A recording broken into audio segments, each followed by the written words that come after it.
সর্বশেষ সংবাদ সবার আগে জানতে আমাদের সঙ্গেই থাকুন। শুরুতেই জানিয়ে দেব প্রধান শিরোনাম। জানিয়ে দেব এই মুহূর্তে হাতে পাওয়া সর্বশেষ গুরুত্বপূর্ণ আপডেট বাংলা সংবাদ। শুরুতেই থাকছে বাংলাদেশ ওয়ার্কার্স পার্টির সভাপতি ও সাবেক মন্ত্রী রাশেদ খান মেননের 5 দিনের রিমান্ড মঞ্জুর করেছেন আদালত। রাজধানীর নিউ মার্কেট থানা এলাকায় ব্যবসায়ী আব্দুল ওয়াদুদকে গুলি করে হত্যার অভিযোগে করা মামলায় তার এই রিমান্ড মঞ্জুর করা হয়েছে। এবারে জানাবো গায়েবী প্রকল্প দেখিয়ে অর্থ লোপাট গোদাগাড়ী মেয়রের। সরকারি বিধিবিধানের তোয়াক্কা না করে অবাধে অর্থ লোপাটের ঘটনা ঘটেছে রাজশাহী গোদাগাড়ী পৌরসভায়। বছর বছর বার্ষিক উন্নয়ন কর্মসূচি খাতের বরাদ্দ ছাড়াও অভ্যন্তরীণ খাত থেকে পাওয়া বিপুল পরিমাণ টাকার সিংহভাগই ভুয়া প্রকল্প দেখিয়ে লোপাট করা হয়েছে। জানাবো হিন্দুস্থানের পানি ছেড়ে দেওয়ায় দেশে বন্যা। বিএনপি চেয়ারপারসনের উপদেষ্টা ও সাবেক বিরোধী দলীয় চিফ হুইপ জয়নুল আবেদিন ফারুক বলেছেন, যদি শেখ মুজিব হত্যার আসামিকে ভারত থেকে এনে মৃত্যুদণ্ড কার্যকর করতে পারে তাহলে এই অন্তর্বর্তী সরকারের কাছে জনগণের প্রত্যাশা শেখ হাসিনার বিরুদ্ধে ইতিমধ্যে অনেকগুলো মামলা দায়ের হয়েছে। যেহেতু বাংলাদেশের সাথে ভারতের বন্দি বিনিময় চুক্তি আছে, তাই অবিলম্বে শেখ হাসিনাকে এনে আইনের আওতায় বিচার করতে হবে। এদিকে বাংলাদেশের বন্যা মোকাবেলায় পাশে থাকবে পাকিস্তান। বাংলাদেশের বন্যা পরিস্থিতি নিয়ে পাকিস্তানের প্রধানমন্ত্রী শেহবাজ শরীফ সামাজিক যোগাযোগ মাধ্যম এক্সে পোস্ট করেছেন। তিনি বলেন, কঠিন এই পরিস্থিতিতে পাকিস্তান বাংলাদেশের পাশে আছে।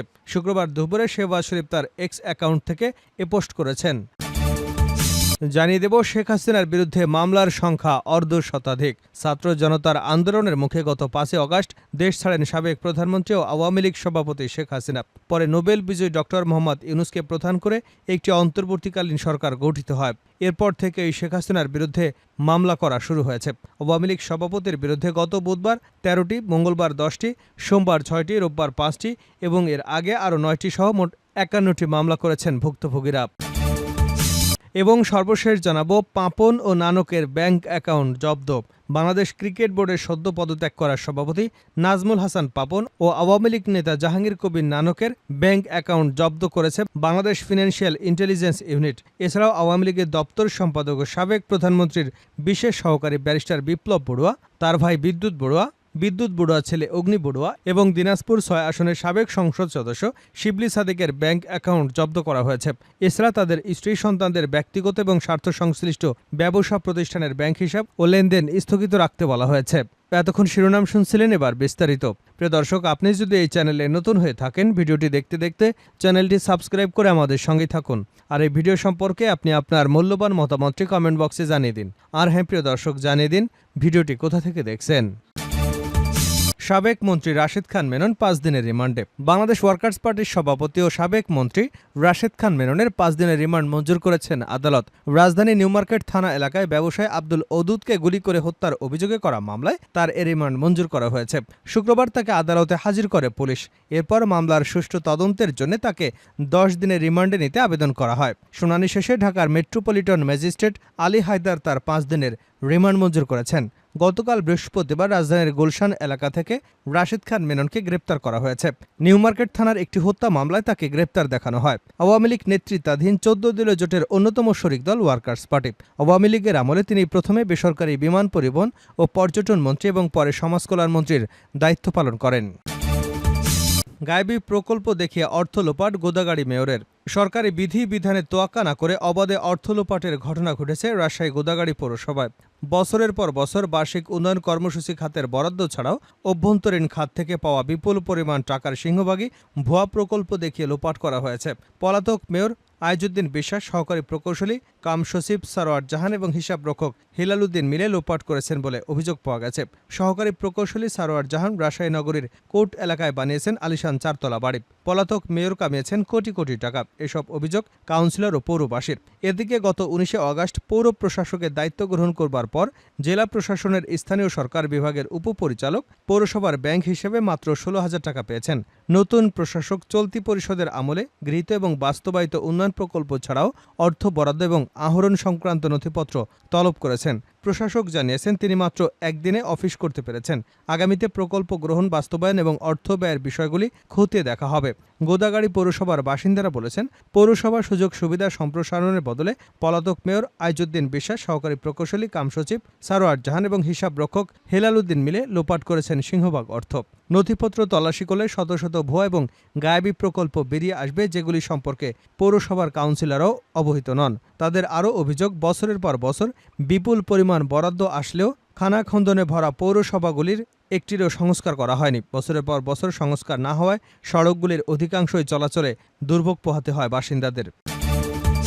হিন্দুস্থানের পানি ছেড়ে দেওয়ায় দেশে বন্যা। ফারুক। বিএনপি চেয়ারপারসনের উপদেষ্টা ও সাবেক বিরোধী দলীয় চিফ হুইপ জয়নুল আবেদিন ফারুক বলেছেন, যদি শেখ মুজিব হত্যার আসামিকে ভারত থেকে এনে মৃত্যুদণ্ড কার্যকর করতে পারে, তাহলে এই অন্তর্বর্তী সরকারের কাছে জনগণের প্রত্যাশা শেখ হাসিনার বিরুদ্ধে ইতিমধ্যে অনেকগুলো মামলা দায়ের হয়েছে।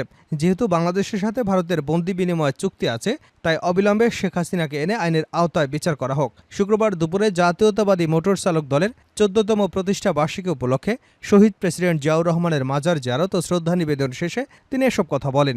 চলমান বন্যা পরিস্থিতিতে বন্যা কবলিত সকলের জন্য দোয়া প্রার্থনা করে বিএনপির এই নেতা বলেন, হিন্দুস্থানের পানি ছেড়ে দেওয়ায় বাংলাদেশের অনেক গ্রাম আজ বন্যায় ভেসে গেছে, যার ফলে সারা দেশের বন্যায় ক্ষতিগ্রস্ত বিভিন্ন এলাকার অসংখ্য নারী পুরুষ। আমরা তাদের জন্য দোয়া করি, মহান আল্লাহ তাআলা যেন আমাদেরকে অতি দ্রুত এই পরিস্থিতি মোকাবেলা করার জন্য তৌফিক দান করেন। ফারুক বলেন, গত 5ই আগস্ট বাংলাদেশে একটি ইতিহাস সৃষ্টি করেছে আবু সাইদ, খোকন, মুগ্ধসহ অসংখ্য ছাত্র জনতা। জনগণের রক্তের বিনিময়ে আজকে যে সরকার এসেছে, আমরা তাদের জন্য দোয়া করি। তিনি আরও বলেন, আমাদের নেতা শহীদ জিয়ার শ্রেষ্ঠ সন্তান তারেক রহমান বলেছেন, আমি বাংলাদেশের প্রধানমন্ত্রী হতে চাই এমন একটি ভোটে, যে ভোট মৃত ব্যক্তি দেবে না, যে ভোটে সন্ত্রাস হবে না, যে ভোট দ্বারা বাংলাদেশের সুষ্ঠু নির্বাচন হবে। আমার ভোট আমি দিতে পারবো এমন একটি নির্বাচনের মধ্য দিয়ে তারেক রহমান যেন ক্ষমতায় আসতে পারে, সে ব্যবস্থা করে দেবার জন্য আমি অন্তর্বর্তী সরকারের প্রতি দাবি জানাচ্ছি। অন্তর্বর্তীকালীন সরকারকে বিএনপির পক্ষ থেকে কেমন সময় দেওয়া হতে পারে? সাংবাদিকদের এমন প্রশ্নের জবাবে বিএনপির এই নেতা বলেন, এই আন্দোলন সংগ্রামে ছাত্র জনতার অবদান অবিস্মরণীয় এবং আমাদের দলে স্থায়ী কমিটির বিজ্ঞ নেতৃবৃন্দের সঙ্গে সমন্বয় করেই রাষ্ট্র পুনর্গঠনের কাজ চলছে। অতএব তত্ত্বাবধায়ক সরকারকে কতদিন সময় দেব বা নির্বাচন কখন দাবি করবে, এটা তারাই সিদ্ধান্ত নেবেন। বন্যা মোকাবেলায় বাংলাদেশের পাশে থাকবে পাকিস্তান। বাংলাদেশের বন্যা পরিস্থিতি নিয়ে পাকিস্তানের প্রধানমন্ত্রী শেহবাজ শরীফ সামাজিক যোগাযোগ মাধ্যম এক্সে এক পোস্ট করেছেন। তিনি বলেছেন, কঠিন এই পরিস্থিতিতে পাকিস্তান বাংলাদেশের পাশে থাকবে। শুক্রবার দুপুরে শেহবাজ শরীফ তার এক্স অ্যাকাউন্টে এ পোস্ট দিয়েছেন। পাকিস্তানের প্রধানমন্ত্রী শেহবাজ শরীফ লেখেন, বাংলাদেশে বন্যায় প্রাণহানি এবং ধ্বংসযজ্ঞে গভীরভাবে উদ্বিগ্ন। আমি বাংলাদেশের জনগণ এবং নিহত পরিবারের প্রতি গভীর সমবেদনা জানাই। এই ট্র্যাজেডির মুহূর্তে বাংলাদেশের সঙ্গে একত্রতা পোষণ করেছে পাকিস্তান। আমি বিশ্বাসী যে বাংলাদেশের এই সহনশীল জনগণ তাদের চারিত্রিক অধ্যাবসায় এবং দৃঢ়তা দিয়ে এই কঠিন সময় অতিক্রম করবে। সর্বশেষ খবর অনুযায়ী বাংলাদেশে 11টি জেলা বন্যা কবলিত হয়েছে। জেলাগুলোতে 8,87,629টি পরিবার পানিবন্দী। বন্যায় ক্ষতিগ্রস্ত মানুষের সংখ্যা প্রায় 45 লাখ। এখন পর্যন্ত 13 জনের মৃতদেহ উদ্ধার করা হয়েছে। নাজমুল হাসান পাপন ও জাহাঙ্গীর কবির নানকের ব্যাংক অ্যাকাউন্ট জব্দ। বাংলাদেশ ক্রিকেট বোর্ডের সদ্য পদত্যাগ করা সভাপতি নাজমুল হাসান পাপন এবং আওয়ামী লীগ নেতা ও সাবেক মন্ত্রী জাহাঙ্গীর কবির নানকের ব্যাংক অ্যাকাউন্ট জব্দ করেছে বাংলাদেশ ফিনান্সিয়াল ইন্টেলিজেন্স ইউনিট। এছাড়া আওয়ামী লীগের দপ্তর সম্পাদক ও সাবেক প্রধানমন্ত্রীর বিশেষ সহকারী ব্যারিস্টার বিপ্লব বড়ুয়া, তার ভাই বিদ্যুৎ বড়ুয়া ছেলে অগ্নি বড়ুয়া এবং দিনাজপুর 6 আসনের সাবেক সংসদ সদস্য শিবলি সাদিকের ব্যাংক অ্যাকাউন্ট জব্দ করা হয়েছে। এছাড়া তাদের স্ত্রী সন্তানদের ব্যক্তিগত এবং স্বার্থ সংশ্লিষ্ট ব্যবসা প্রতিষ্ঠানের ব্যাংক হিসাব ও লেনদেন স্থগিত রাখতে বলা হয়েছে। বৃহস্পতিবার ব্যাংকগুলোতে এ সংক্রান্ত চিঠি পাঠানো হয়। গত 5 আগস্ট সরকার পতনের পর থেকে আওয়ামী লীগের বিভিন্ন পর্যায়ের নেতা, সাবেক মন্ত্রী, এমপি, পুলিশের কর্মকর্তা সহ অনেকের অ্যাকাউন্ট ফ্রিজ করে রেখেছে বিএফআইইউ।